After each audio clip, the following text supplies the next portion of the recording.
Are we rolling yet? Oh, hi. My name is James Jenkins, and today we are going to be interviewing the digestive system. We'll start from the beginning and go to the end. First up, we have the mouth. What do you do, and what are your main functions? Yes, as you said, I'm the mouth. I have a plethora of functions that I do. Let's first start with the teeth, which mainly help with chomping and dividing the food, making it into smaller chunks.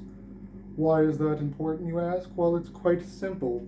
The smaller the chunks of food are, the more saliva that can get to it, which I also make.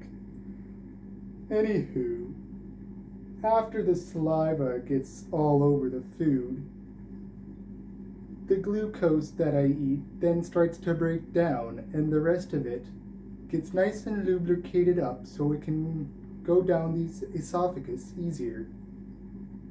Thank you, mouth. That was very knowledgeable on what the mouth actually does. However, I do think that the tongue also helps with coating the food in saliva so that it goes down the esophagus easier.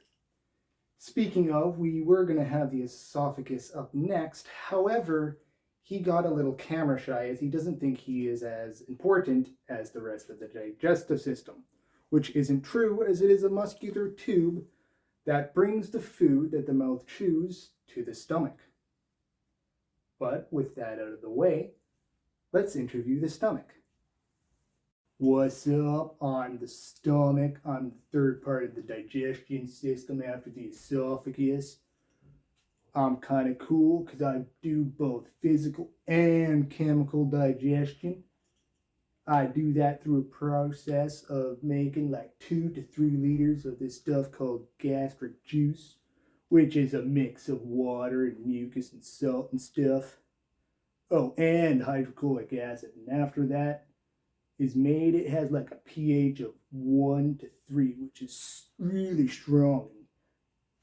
Really digests all that food. After it's all digested, it turns into this stuff called,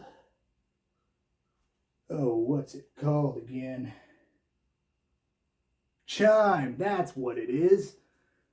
And chyme is basically just the proteins and fatty acids and all the glucose all into a liquid broken down form.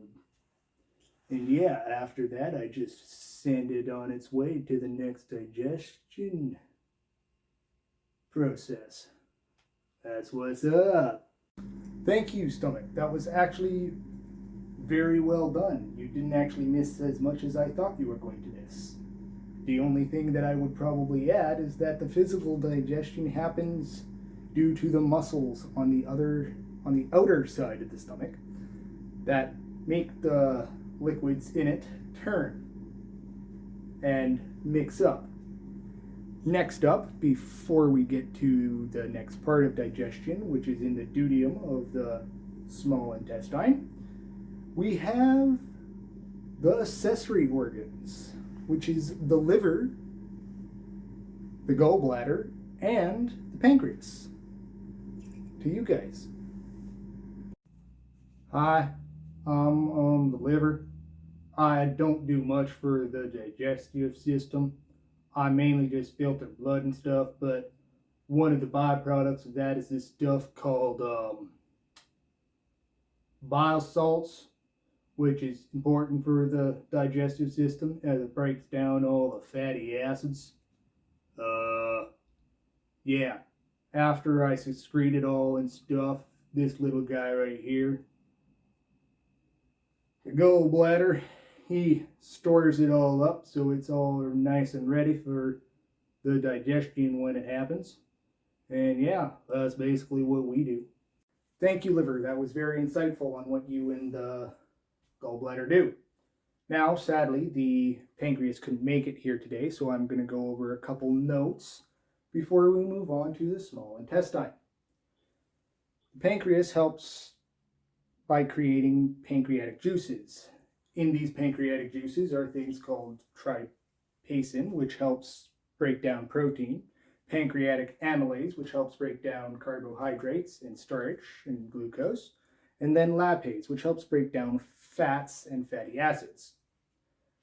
Along with these pancreatic juices, it also makes this thing called bicarbonate, which helps to break down the hydric acid that the stomach makes, neutralizing it so it can move through the rest of the digestion system.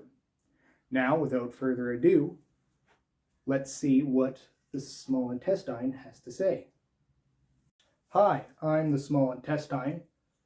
My job in the digestive tract is to break down the fatty acids and absorb all the nutrients that the food has eaten to the rest of the body. I do this because my inner lining is full of these things called villi, which help expand the surface area of what these nutrients can touch, making it easier to absorb them.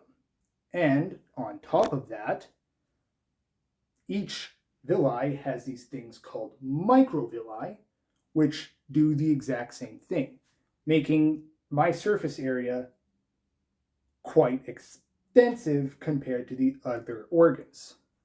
And I'll put it out there that I am the biggest organ other than the liver. Second biggest, which counts for something. But that's my main job. And then anything that the body doesn't use, I then leave to the large intestine. Thank you for that, small intestine. I don't think I have much to add after that, except for the fact that each microvilli has blood vessels in it that make the nutrients be able to transfer throughout the rest of the body. Now, on to the last part of the digestive system, the large intestine. Hello, I am the large intestine. My job is to take the waste that now has no nutrients in it from the small intestine and compress it and take all the moisture and water out of it so it can go and filter back into the body, and then get rid of whatever's left through the anus.